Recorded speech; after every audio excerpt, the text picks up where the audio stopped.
Hi, everyone. This is Suzanne Wagner, and I'm doing my little personal note. This one is for November 2023. Well, I was looking forward to seeing the dancers from Ballet West at the reunion that was going to happen at the beginning of the month. But as luck has it, on Saturday, the 28th of October, yes, the day of the eclipse, I tripped on the rubber mat outside the sliding glass door on the deck and fell, breaking my foot. Ouch. There's nothing like hearing a snap, snap to know you're in trouble. I cannot tell you how many times I have broken my feet, toes, and ankles. Ugh. My excuse is that I lived and worked most of my life on a flat ballet floor with nothing on it.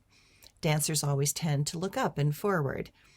We don't look down, probably when we should. When I am hiking, I feel as if I'm always looking at the ground as it is unlevel and I'm staring at my feet. That is sort of frustrating when you want to look at the beautiful scenery and views. There's nothing like knowing, especially after all the times I've broken my feet and ankles, that I just did it again. Screaming in pain for my husband, who rushes down the stairs to find me crawling inside because I can't put weight on my foot, is no fun for either of us. Thank God I kept my boot for when I broke my ankle in Hawaii many years ago and the crutches. My body is very weird. I don't swell or bruise like many, so when I get to the emergency room and I've been icing my foot the whole way, my foot looks fine.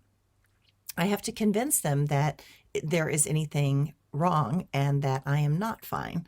They take an x-ray, but as the emergency room doctor is not a radiologist, he thinks at first it is fine, but I know to wait for the radiologist report, not just the opinion of the doctor on call. Sure enough, he comes back in and says, "You were right. You have an avulsion fracture." It is where the tendon of the foot pulled away from the bone and then the bone broke and it pulled the bone away with the tendon. It is sort of like a really bad sprain with a small bone chip. But because we are dealing with bone, it has to reattach, and so I am down for 6 weeks regardless, with the boot and not moving my foot. Of course, it is my driving foot. So I was going to drive to Utah to see my friends, and now that is a no-go. Even if I flew, and flying at the last minute is horrendously expensive, I am still in pain and trying to navigate the airports with crutches and a boot. It was not going to be fun. And then once there, I would still have to navigate walking around the theater and up and down stairs. So after grieving and crying about missing the reunion, I let it all go. Clearly, the universe has some other agenda for me. Perhaps it will make sense later. One of the dancers heard I was driving and they had a concern about my safety for that long drive. Maybe I'm avoiding a much bigger problem and it is important to stay home. Sometimes we never know the reasons, but it is clear that I'm not supposed to go. At my age, these moments are special and precious because all of us are getting older and some seem to be exiting. I did not want to miss an opportunity to be with those that I was in the trenches of the ballet world with for over a decade. I will plan another trip at another time. While I will not have the chance to connect with many as we all live in various places, I can still have moments to connect with those closest to me.